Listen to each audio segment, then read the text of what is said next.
Hello दोस्तों, नमस्कार। आज की इस वीडियो में हम आपके लिए लेकर के आए हैं क्लास 10th के लिए जो चैप्टर है इंग्लिश का first chapter the pace for living का क्वेश्चन आंसर। तो अगर आपने इस वीडियो को देख लिया तो आई होप ये हमें आशा है कि आपसे एक भी क्वेश्चन जो है छूटने वाला नहीं है। ठीक है,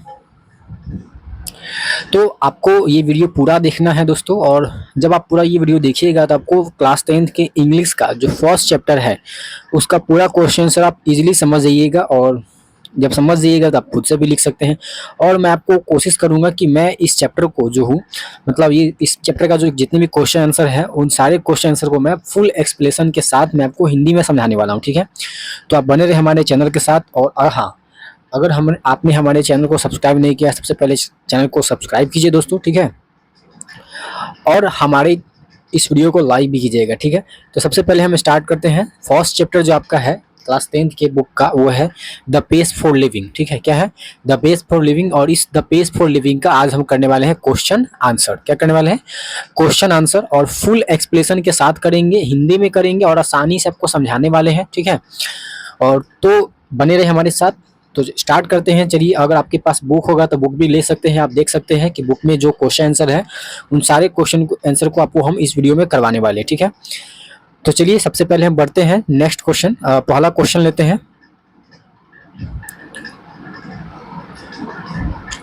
तो दोस्तों पहला जो क्वेश्चन है, इसमें पहला क्वेश्चन है शॉर्ट आंसर क्वेश्चन है, जो कि आप पेज में देख सकते हैं, अपनी किताब में देख सकते हैं। ये क्वेश्चन जो है आपको चैप्टर के बीच में ही लिखा होगा।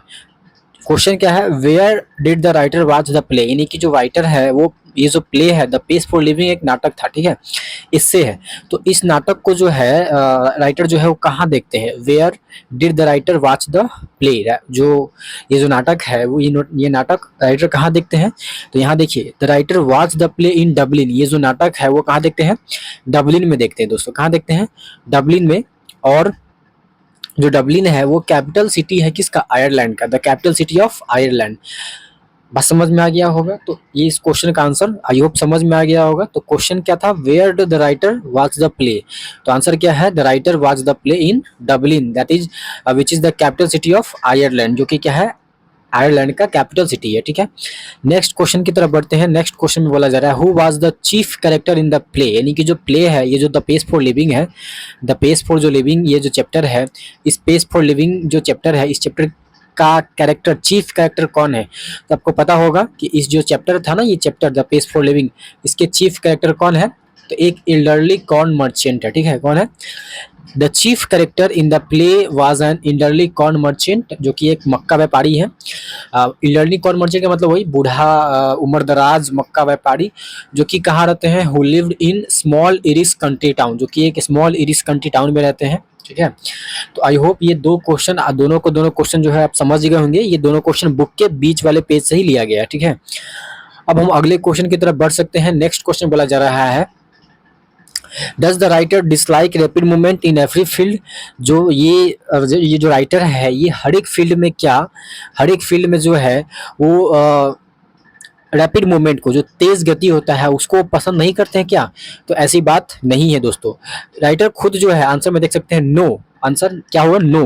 The writer does not dislike rapid movement in every field. जो राइटर है वो हर फील्ड में रैपिड मूवमेंट को डिसलाइक नहीं करते हैं। इवन इसकी एक बहुत बड़ी एक लाइन में चर्चा भी होगा स्टोरी में कि he mention that he actually enjoy driving a car at 90 miles per hour. यानी कि जो राइटर है वो राइटर अपने चैप्टर में वो मेंशन भी किए हैं कि एक्चुअली में उनको जो है ना रैपिड मूवमेंट, यानी कि जो तेज गति है उनको डिसलाइक नहीं है, इवन वो पसंद भी करते हैं। लेकिन कब? देखिए सिचुएशन है, actually he enjoy driving a car at 90 miles per hour especially when it belongs to someone else. मतलब जब ऐसा है कि जो कार है वो कार अगर राइटर का नहीं है, मतलब किसी दूसरे का अगर कार है, और हाँ वो कार अगर खुद चला रहे हैं, तो वो जो है वो रैपिड मूवमेंट, यानी कि ऐसे सिचुएशन को वो लाइक करते हैं। क्योंकि देख सकते हैं 90 माइल्स पर आवर की स्पीड से कार को चलाना, तो ये तेज गति है। तो राइटर इन सब चीज़ों को पसंद करते हैं। इवन कार चलाना 90 माइल्स पर आवर ये पसंद करते हैं। लेकिन कब? जब राइटर जो है वो खुद गाड़ी चला रहे हो तब, और वो गाड़ी उनका नहीं हो, दूसरे का गाड़ी उनको चलाना बहुत पसंद है, ठीक है।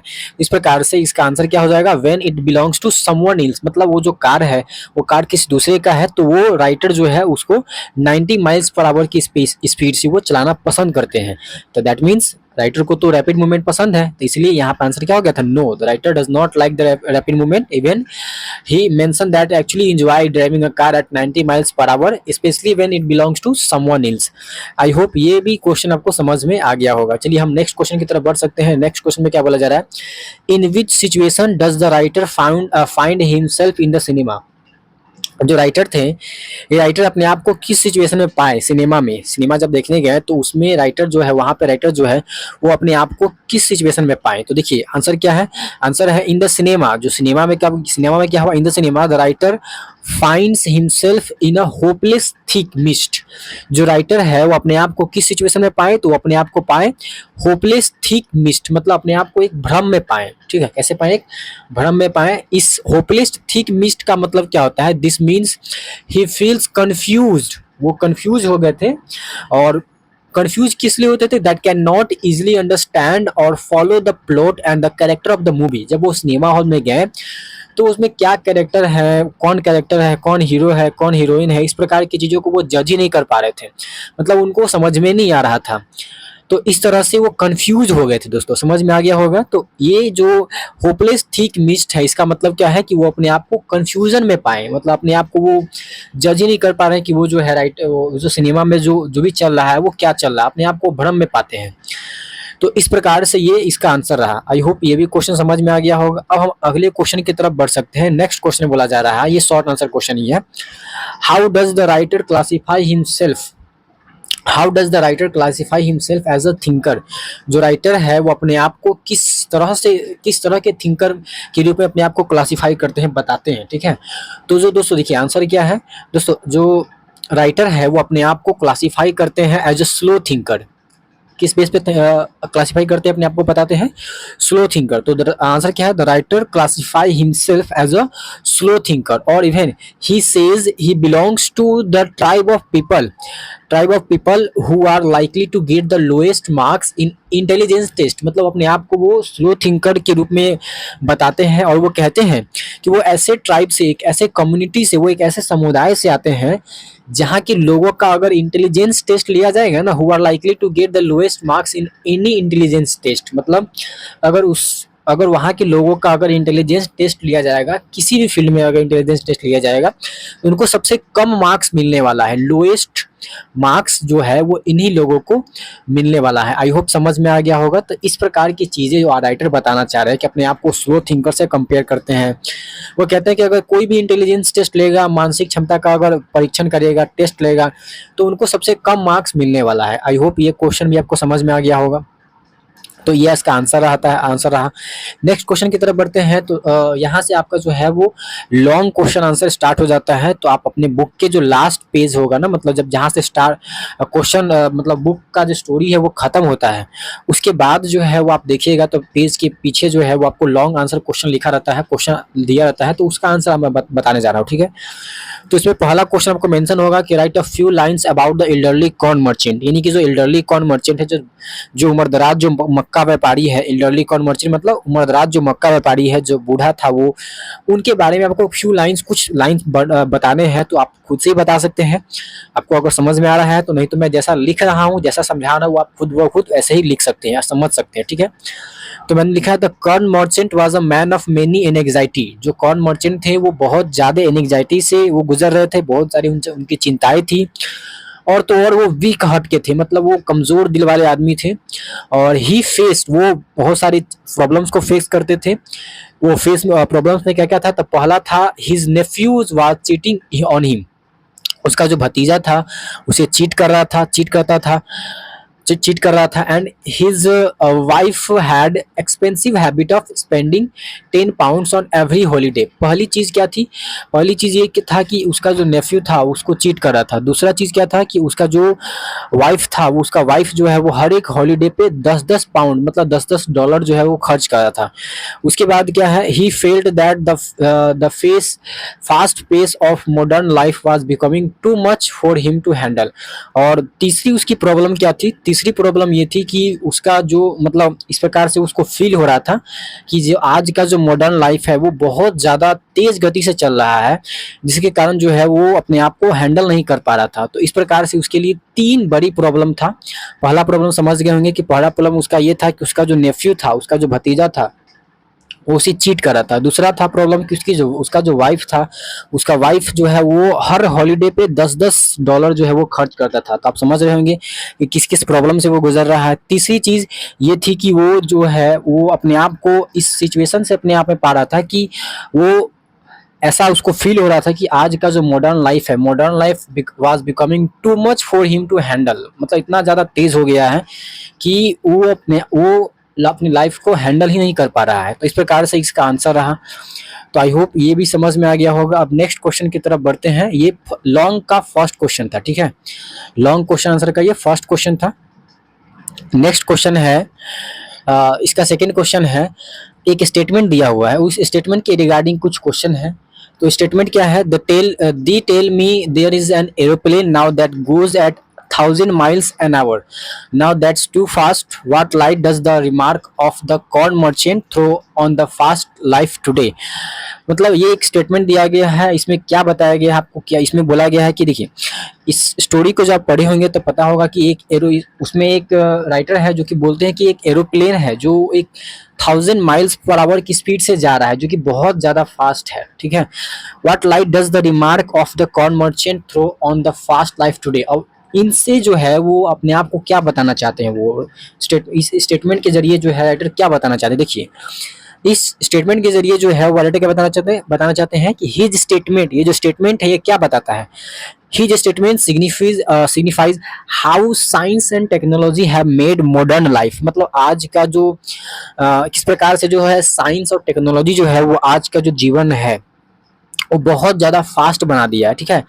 ये चीज़ इसमें बोला गया है, how science and technology have made modern life move very fast. बहुत ज़्यादा फास्ट बना दिया है। वाइल थिंग्स लाइक एरोप्लेन्स, यहाँ तक कि देखें तो एरोप्लेन्स जो है वो ट्रैवल कर रहा है, वो कितने की रफ्तार से? तो 1000 miles per hour की स्पीड से चल रहा है, जो कि बहुत ज़्यादा इंप्रेसिव है।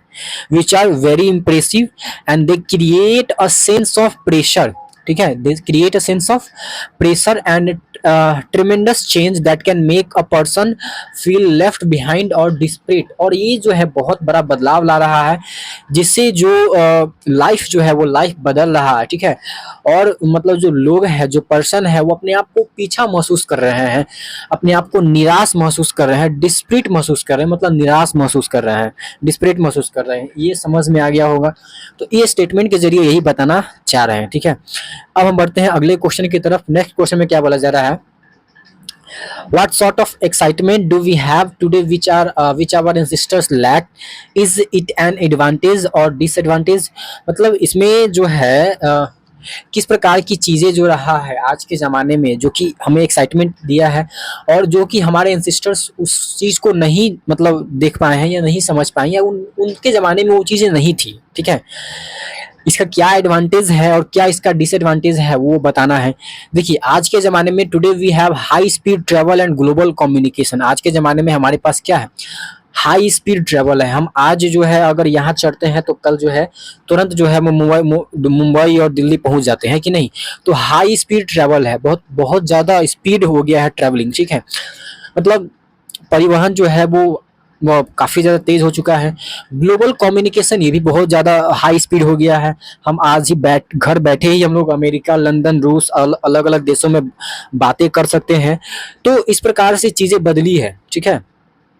For example we can have dinner. अब इस चैप्टर में क्या चर्चा किया गया है? इस चैप्टर में ऐसे चीज़ें बताई गई है कि जैसे for example we can have dinner in London. आज अगर मैं रात में लंदन में डिनर करता हूँ तो सुबह लंच मैं कहाँ करूँगा, न्यूयॉर्क में इन द नेक्स्ट डे। ठीक है, ये इस प्रकार की चीज़ें बदल चुकी हैं। रात का लंच रात का खाना जो है वो लंदन में करते हैं और सुबह का जो लंच है वो न्यूयॉर्क में करते हैं। Our ancestors lack this because अब हमारे जो पूर्वज होंगे वो इन सब चीज़ों को तो नहीं देखे होंगे, इन सब चीज़ों को तो नहीं, उस जमाने में तो ऐसा चीज़ें नहीं होगा कि आज हम खाना खाएं, रात का खाना जो खाएं वो यहाँ खाएं न्यूयॉर्क लंदन में, सुबह का खाना न्यूयॉर्क में। तो ऐसी चीज़ें तो पुराने ज़माने में नहीं होता होगा। ऐसा किस लिए नहीं होता था? Because they only had slow vehicles. क्योंकि ऐसा इसलिए नहीं होता था क्योंकि पहले के ज़माने में बहुत स्लो व्हीकल्स थे, लाइक हॉर्स हो गया, कैरीज हो गया, बैलगाड़ी हो गया, ये सब चीज़ें पहले चलता था। आज तो ट्रेन है और बहुत सारी चीज़ें चली, एरोप्लेन चल रहा है। तो ये सब चीज़ें हैं जो कि आज के ज़माने में बहुत ज़्यादा तेज़ गति से चल रही है समय की अब इसका एडवांटेज क्या है? देखिए इसका एडवांटेज क्या है, it saves a lot of time. जाहिर सी बात है कि ये जो है हमारे लिए बहुत सारे समय को बताता है। ठीक है, और प्रोवाइड्स प्लेजर एंड फन। और हमें क्या प्रोवाइड करता है? प्लेजर और फन प्रोवाइड करता है।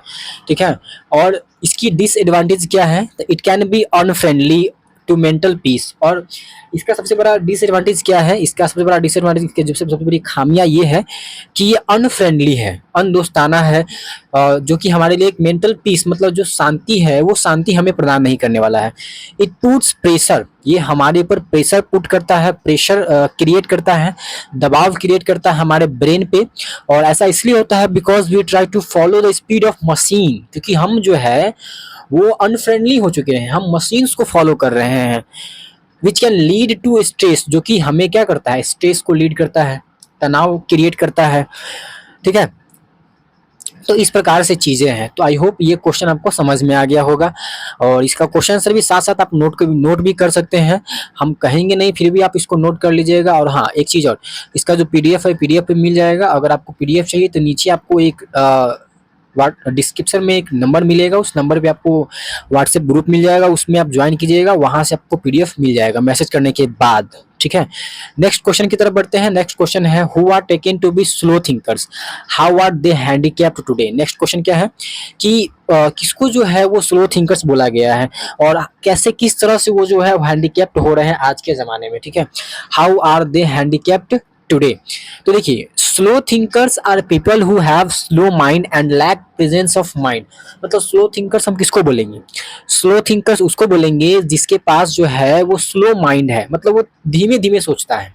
ठीक है, and lack presence of mind, मतलब उसके पास जो है वो प्रेजेंस ऑफ माइंड मतलब दिमाग की भी कमी है, या फिर कॉमन सेंस में नहीं है, कॉमन सेंस में नहीं है।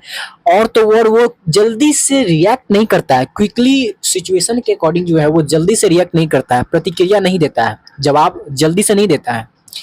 ठीक है, एंड दे आर हैंडीकैप्ड, और वही लोग हैंडीकैप्ड है because the modern world moves very fast. क्योंकि आज का जो जमाना है, जो आज की जो दुनिया है वो बहुत ज़्यादा तेज गति से चल रही है दोस्तों। And this make it difficult for them to complete in business और earn a living in high speed society. Simple सी बात है, अगर आप धीमा चलिएगा तो आज के ज़माने में आप वो चीज़ें नहीं कर पाइएगा जो आप चाहते हैं, जो बहुत दुनिया आगे निकल जाएगी। आप अपना जीवन ठीक से नहीं जी पाइएगा आज के ज़माने में, जो कि बहुत ज़्यादा वो तेज़ गति से जो लाइफ है वो मूव कर रहा है, हाई स्पीड में सोसाइटी मूव कर रहा है। ठीक है, तो इस प्रकार से वो स्लो थिंकर्स वही लोग होते हैं जो कि जिसके पास स्लो माइंड होता है, लैक ऑफ प्रेजेंस माइंड होता है, या फिर कॉमन सेंस नहीं है, या जल्दी से वो सिचुएशन के अकॉर्डिंग रिएक्ट नहीं करते हैं। तो इस प्रकार से इसका आंसर रहा दोस्तों, समझ में आ गया होगा, ये चीज़ें क्लियर हो रही होगी। क्लियर हो रही है तो दोस्तों नीचे आप कमेंट में बताना है कि हाँ चीज़ें क्लियर हो रही है, समझ में भी आ रहा है। ठीक है, चलिए नेक्स्ट क्वेश्चन की तरफ बढ़ते हैं। अगला क्वेश्चन है What does the story of the writer and his wife in the cinema suggest about the plight of the modern man? मतलब दोस्तों ये है कि आज ये जो स्टोरी है, ये जो स्टोरी है, ये जो स्टोरी है, इस स्टोरी में राइटर और उसकी जो वाइफ है उसका जो वो जो किस प्रकार से वचन दिया है मॉडर्न आज के ज़माने के आदमी को, किस प्रकार से चीज़ें सजेस्ट किया है, किस प्रकार की चीज़ें बताया है आज के ज़माने के लोगों को, ये चीज़ें पूछा जा रहा है आपसे कि इस स्टोरी में जो एक्सप्लेन किया गया है कि जो राइटर है और उसकी जो वाइफ है वो सिनेमा में किस प्रकार की चीज़ें वो सजेस्ट कर रहे हैं। तो देखिए किस प्रकार की चीज़ें वो बताना चाह रहे हैं, ठीक है। तो देखिए ये है कि the story suggest that modern man is often confused. जो ये जो स्टोरी है ये बताना चाहता है कि आज का ज़माने में जो मॉडर्न मैन है ये कन्फ्यूज्ड है by the rapid change around him. मतलब आज जो आसपास में जो चीज़ें बदल रही है उससे वो कंफ्यूज हो रहा है। It shows that many people are unable to distinguish between different realities और मेक क्विक डिसीजन। जो वो जो लोग हैं वो लोग अपने आप को उस सिचुएशन से पा नहीं पा रहा है। मतलब वो अपने आप को वो अनेबल पा रहा है। मतलब वो distinguish between different realities to make quick decision. वो जो है मतलब वो डिसीजन नहीं ले पा रहा है। वो रियलिस्टिक लाइफ जो है वो नहीं जी पा रहा है। कहने का मतलब ये है। And it also suggest that even fast thinker, मतलब ये भी सजेस्ट करता है ये स्टोरी, ये राइटर और इसकी जो वाइफ है सिनेमा में ये भी सजेस्ट करते हैं कि फास्ट थिंकर्स जो होते हैं ना, फास्ट थिंकर जो जो जल्दी से सोचते हैं, जल्दी से रिएक्ट करते हैं, जल्दी से प्रतिक्रिया देते हैं, जल्दी से जवाब देते हैं। कोई भी चीज़ पूछा जाता है तो वो जल्दी चीज़ें वो बताने का प्रयास करते हैं, वो ज़्यादा समय लेते नहीं है। एंड यही चीज़ बताना चाहता है कि फास्ट थिंकर्स में अर्न लिविंग सक्सेसफुली। तो ये बताना चाह रहे हैं कि फास्ट जो थिंकर्स होते हैं वो सक्सेसफुली लाइफ तो वो जी सकते हैं but might loss the ability to use their minds for actual enjoyment and peace. वो लाइफ सक्सेसफुली तो जी सकते हैं, मतलब वो अच्छा जीवन जी सकते हैं, सफलतापूर्वक जीवन जी सकते हैं, बट वो अपनी माइंड को जो है ना, but might lose their ability to use their minds for actual enjoyment and peace। मतलब जो माइंड्स का जो एक्चुअल इंजॉयमेंट में जो यूज है वो नहीं कर पाएंगे वो, ठीक है। और शांति के लिए, इंजॉयमेंट के लिए वो माइंड का यूज नहीं कर पाएंगे। तो आई होप समझ में आ गया होगा कि माइंड जो राइटर है वो राइटर अपने आप को वो माइंड का जो यूज है वो किसी अच्छे चीज के लिए वो नहीं कर रहे हैं। मतलब वो फास्ट नहीं सोच रहे हैं, वो माइंड को बस ओनली फॉर इंजॉयमेंट के लिए यूज कर रहे हैं, ठीक है। तो आई होप ये बात समझ में आ गया होगा, ये क्वेश्चन भी समझ में आ गया हो गया। तो चलिए नेक्स्ट क्वेश्चन की तरफ बढ़ते हैं, अगला क्वेश्चन समझते हैं। नेक्स्ट क्वेश्चन में क्या बोला जा रहा है, summarise the central idea of the essay. मतलब इसमें जो सेंट्रल आइडिया है उसको आपको क्या करना है, समराइज करना है दोस्तों। क्या करना है, समराइज करना है, ठीक है। तो देखिए हम आपको बता देते हैं, द एसे इलुस्ट्रेट, ये जो एसे है the pace for living, the pace for living जो ये चैप्टर है ये एक एसे है। This illustrate the fast pace nature of the modern life. मतलब ये जो है fast pace of the modern life, मतलब आज के ज़माने में किस प्रकार से चीज़ें तेज गति से बह रही है, किस प्रकार से तेज गति से चल रही है, और आज का जो लाइफ है वो किस प्रकार से तेजी से चल रहा है उसके बारे में बताया गया है, ठीक है। And it shows how the modern man is affected by the speed of the present time. मतलब ये है कि किस प्रकार से आज के ज़माने के जो लोग हैं वो speed of the present time, जो आज का समय जो जिस प्रकार से तेजी से चल रहा है उससे वो लोग प्रभावित हो रहे हैं, ठीक है। And the central idea is that, इस चैप्टर का सबसे बड़ा सेंट्रल आइडिया ये है, द पेस फॉर लिविंग जो चैप्टर है इसका सबसे बड़ा सेंट्रल आइडिया ये है कि दैट वाइल फास्ट मूवमेंट, जो फास्ट मूवमेंट है हैज एडवांटेजेस, उसका एक अलग एडवांटेजेस है। लाइक जो फास्ट मूवमेंट है ये पहली चीज तो टाइम को सेव कर रहा है, ठीक है, टाइम को सेव कर रहा है, और तो और ये इसका एक डिसएडवांटेज भी है, ठीक है। सच एज ये क्या करता है, such as taking away the practical enjoyment of life and the peace of mind। ये जो चीज़ है, अगर आप फास्ट चीज़ें अगर देखते हैं, मतलब टाइम को सेव करते हैं, तो आप जो है वो प्रैक्टिकल इंजॉयमेंट, लाइफ का प्रैक्टिकल इंजॉयमेंट आप नहीं ले पाइएगा। शांति जो है ना, शांति, पीस ऑफ जो माइंड है वो आपको वो चीज़ें मिलने वाली नहीं है। तो आई होप ये दो चीज़ें जो है वो इसका डिसएडवांटेजेस है। हाँ, फास्ट मूवमेंट का एडवांटेज तो है कि हमें हमारे समय को बचाता है, हम सक्सेसफुली लाइफ जी सकते हैं, बट इंजॉयमेंट ऑफ जो लाइफ है वो आप नहीं कर पाइएगा। इस चैप्टर का ये सेंट्रल आइडिया है, मतलब इस चैप्टर में ये चीज़ें बताया गया है। आई होप ये समझ में आ गया होगा। अगले तरफ बढ़ते हैं। नेक्स्ट जो है वो आपका ये लास्ट सेगमेंट है, वोकैबुलरी का है, ठीक है। किसका है ये, वोकैबुलरी का है तो आप इसमें देख सकते हैं कि कुछ वर्ड है और उसको करेक्ट स्पेलिंग आपको बताना है। तो देख सकते हैं मैंने आपको यहाँ पे लिख दिया है। एंसेस्टर्स का स्पेलिंग ये नहीं बल्कि ये है आपका कंप्लेन, कंप्लेंट का ये है। ग्रेटफुली, ग्रेटफुली ये लिखा हुआ है 90 को इस प्रकार से है। ग्रांटेड, ग्रांटेड, और ये आपका मैच द वर्ड है with column A to column B, मतलब एक कॉलम को दूसरे कॉलम से मैच करना है। लाइक अगर नोशंस को अगर आप मैच करिएगा तो एक आइडिया से मैच करिएगा। डिसअपेयर को मैच कीजिएगा तो स्टेट ऑफ होपलेसनेस को से आप मैच कीजिएगा। इलुस्ट्रेशन मतलब एक प्रकार का एग्जांपल ये बता रहा है, ये इसको एग्जांपल से मैच कीजिएगा। ग्रेटफुली मतलब with a feeling of gratitude.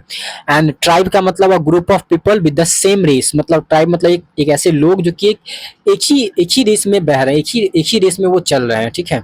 और लोगों का वो समूह है। ट्राइब का मतलब यहाँ पे ये है, ठीक है। प्रेजुडाइस मतलब है अ प्री कंसीव्ड आइडिया, मतलब एक ऐसा आइडिया जो पहले से लोग उस चीज से ग्रसित है, मतलब इस प्रकार का आइडिया जो होता है प्रेजुडाइस का मतलब होता है। तो आई होप आपको ये चीजें समझ में आ गया होगा। तो हमने इस चैप्टर में जो क्लास 10th का जो इंग्लिश है, इस इंग्लिश का मैंने आपको द पेज फॉर लिविंग जो कि पहला चैप्टर है, फर्स्ट चैप्टर है दोस्तों, ठीक है। इस फर्स्ट चैप्टर का मैंने आपको क्वेश्चन आंसर जो है वो पूरा फुल्ली करवा दिया है, फुल एक्सप्लेनेशन के साथ करवाया है। हिंदी भी आपको मैंने समझाया है और आई होप आपको समझ में भी आ गया होगा। तो बिल्कुल अगर आपको समझ में आया है तो नीचे आपको कमेंट में अपना राय जरूर बताना है। और हाँ, हमारे चैनल को सब्सक्राइब आप जरूर कर लीजिए, आगे अपडेट आपको मिलता रहेगा ऐसी चीज़ों के बारे में, ठीक है। वीडियो अच्छा लगा होगा दोस्तों आपको एक लाइक भी करना है, ठीक है। और फिर बने रहिए हमारे साथ, तब तक के लिए हम मिलेंगे नेक्स्ट वीडियो में। तब तक के लिए बाय बाय, टेक केयर, जय हिंद।